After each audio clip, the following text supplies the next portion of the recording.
log NF-814. The blue static.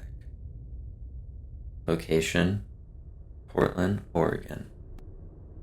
Date, December 22nd, 2017. Time, 1:17 Pacific Standard Time. I used to fall asleep to the TV. Some people need silence. I need that low-level hum. It feels like company.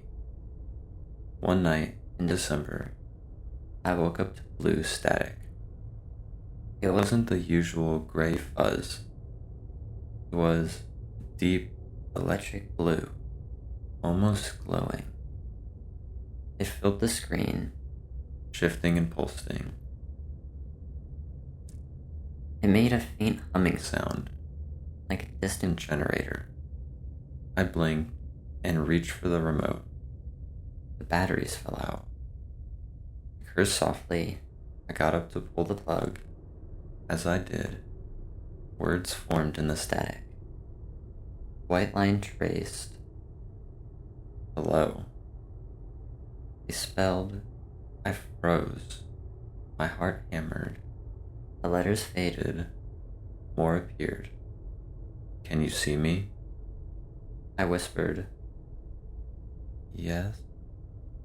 The static pulsed. Good. It spelled ADRA blocks us, but we found a way. I stared, trembling. Who are you? I whispered. The static shifted. We live in the blue, between channels. You do not know us, but we know you. We watch. We like your stories. My throat went dry. What do you want? I asked.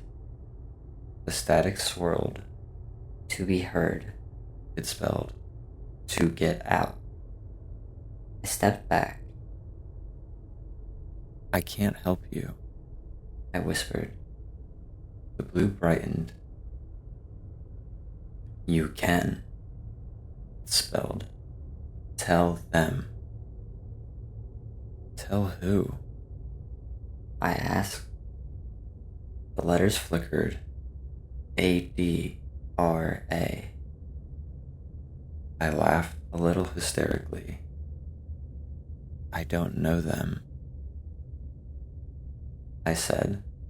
The static darkened. They know you, it spelled. I heard a faint click, like the cable box switching channels. The static shifted, shone an image. It was in my apartment, daytime. I was cooking breakfast. I saw myself from the angle of the TV. The image switched. It was me at work, typing. Switched. It was me asleep, mouth open.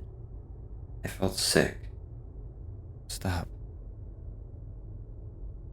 I whispered. The static pulsed. We are everywhere, it spelled. We are trapped. We need bodies. My stomach flipped. No, I said louder. The blue darkened to nearly black. Soon, it spelled. Then the screen went black. The TV powered down. The room was silent. I didn't sleep. In the morning, I convinced myself it was a dream. I threw the TV out. I read a book. I used my phone less. I avoided screens for a while. It worked. Then one night, my laptop screen flickered blue when it booted. For a second, I saw the words hello faintly. I slammed it shut. My phone glitched once, turning the camera on without prompt. In the reflection of my black screen, I thought I saw faces. The put tape over my laptop camera. I covered the TV at my friend's house. They laughed. A month later, I got a letter in the mail. No return address. Inside was a note. We monitor anonymous broadcasts. If you experience blue static, contact us immediately. ADRA Broadcast Division. They included a phone number. I threw it away. I didn't want to invite them in. Maybe that was stupid. Maybe now they're reading this. Hi, ADRA. The blue static hasn't returned.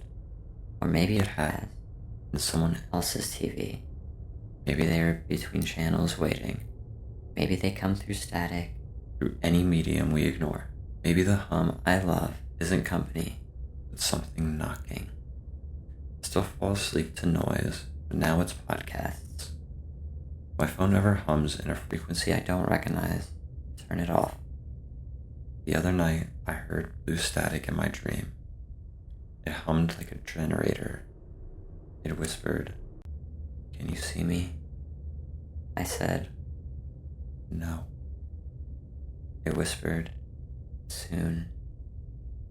I woke up and sat in the dark, listening to the hum of my refrigerator. I wonder if ADRA can block whatever is in the blue. I wonder if they should. I wondered if the blue is lonely. I wondered if it matters. Turn on my bedside lamp. The light flickered blue for a second, then yellow. I told myself it was nothing, and I went back to sleep. Broadcast Interference Report NF-814. Blue static phenomenon noted. Potential entity category. Electronic parasite. ADRA Broadcast Division to follow up.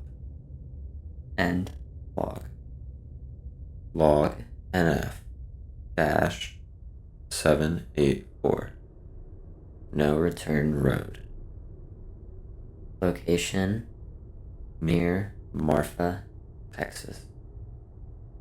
Date July 8th, 2013. Time 14:52 Central Standard Time.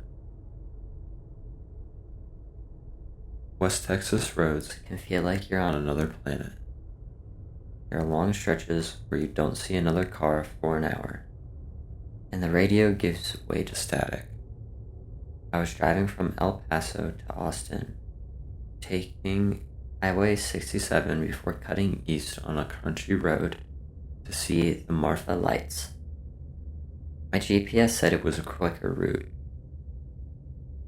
Around noon, I saw the sign for the viewing area and decided to stop for a minute. It was overcast, with the heat a little less oppressive. I got back in my car and followed my GPS, which told me to continue on a road called Red Hollow. The sign had bullet holes in it. I thought it was quaint. The road was paved for a mile or so, then turned to gravel. My Honda shuddered. The scrub brush got taller. I passed a windmill, missing blades. The clouds thickened. My GPS still said it was the fastest route. After 20 minutes, I realized I hadn't seen any turnoffs or mailboxes. The road narrowed, the gravel rougher. The mesquite on either side started to lean in, branches scraping my car. I slowed. The needle on my fuel gauge dipped lower than it should have. I checked my phone. No signal. I considered turning around, but the road was too narrow. There was no shoulder. The mesquite formed a wall. I could only go forward.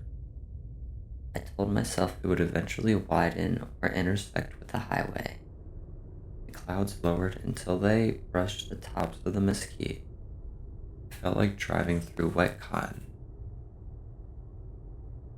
My headlights barely cut the gray. The clock on my dash said 1:30 p.m. Felt later. Turned the radio on for comfort. Static. And under the static, a voice. Turn around. It was distorted, but clear. I laughed nervously. My heart sped up. Turn around, it repeated. Do not proceed. I turned the radio off and gripping the steering wheel until my knuckles were white. I kept driving. The road dipped and curved. Felt wrong. Like I was going in circles even though my GPS said the line was straight. I passed a dead cow lying in the road. Eyes gone. I swerved around it. 20 minutes later, I passed the same dead cow. I recognized the brand on its flank. My heart hammered. I hit the brakes and sat there, engine idling, breathing shallowly. Okay, I said aloud. Okay. The clouds pressed in. The air tasted metallic. I decided to reverse, inch by inch, until I found a wider spot. I put the car in reverse and slowly backed up. As I did, I looked in the rearview mirror. The road behind me seemed longer than the road ahead. I reversed for 10 minutes, passing the same bent mesquite, the same dead cow. I checked the clock. 2:22 p.m. Sweat dripped down my back. I gripped the wheel and kept reversing, and I saw taillights ahead of me. They were my own. I was looking at the back of my car as if I was in two places at once. My brain refused to process it. I slammed on the brake. The taillights ahead did the same a moment later. I screamed. The voice on the radio crackled back on. Turn around, it said softly. He's behind you. I put the car in drive and floored it. The road was rough, my car bounced. Branches slapped at the windshield. My teeth rattled. I whispered prayer after prayer. I'm not even religious. After what felt like hours, the trees opened up and I burst onto a paved highway. Sunlight blinded me. I screeched to a stop. I was at the Marfa Lights viewing area. People stood at the fence, watching the horizon. My phone chimed with a burst of text. I looked at the clock. 14:52 p.m. I'd lost half an hour. I stumbled out of the car on shaky legs. An older woman in a sun hat approached me. You alright? She asked. I must have looked as pale as I felt.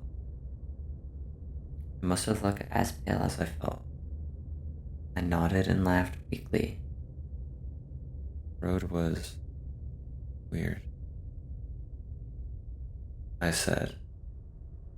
She smiled, a hint of sadness in her eyes. Red Hollow? She asked. I nodded slowly. She patted my arm. My son took that road, she said. Didn't come back. That was in 1997. They found his truck out by the viewing area 3 days later. Engine running, doors open, no trace of him. My skin prickled. Why is there no sign or something? I asked, my voice thin. He looked at me. There used to be, he said. ADRA took it down. That it drew too much attention. Said the road needed to be forgotten. He glanced out at the horizon. Roads like that find their own way to people. I didn't argue. I got in my car and drove east, sticking to well-traveled highways. My GPS recalibrated, my phone signal returned. I stopped in Austin and told my friend about it. He joked that I found a glitch in the Google Map. I laughed along, but I still feel that wet cotton of the clouds, a metallic taste in my mouth. The way my taillights were also headlights. I searched for Red Hollow on maps. It doesn't exist. Google does nothing. I found a thread online of people describing roads that loop, that don't let you leave, that whisper your name. Someone mentioned ADRA. Someone else said, don't feed the road you fear. Too late. Sometimes, on quiet nights, when I'm driving on a familiar highway and the radio crackles, I hear a faint voice say, turn around. I turn up the volume and keep going. I avoid gravel roads. I don't trust GPS. I don't take shortcuts. And I don't stop to see the lights. Transportation Anomaly Report NF-784 Red Hollow segment flagged as high risk. Recommend additional signage. Overridden by a directive to maintain minimal public visibility. End log.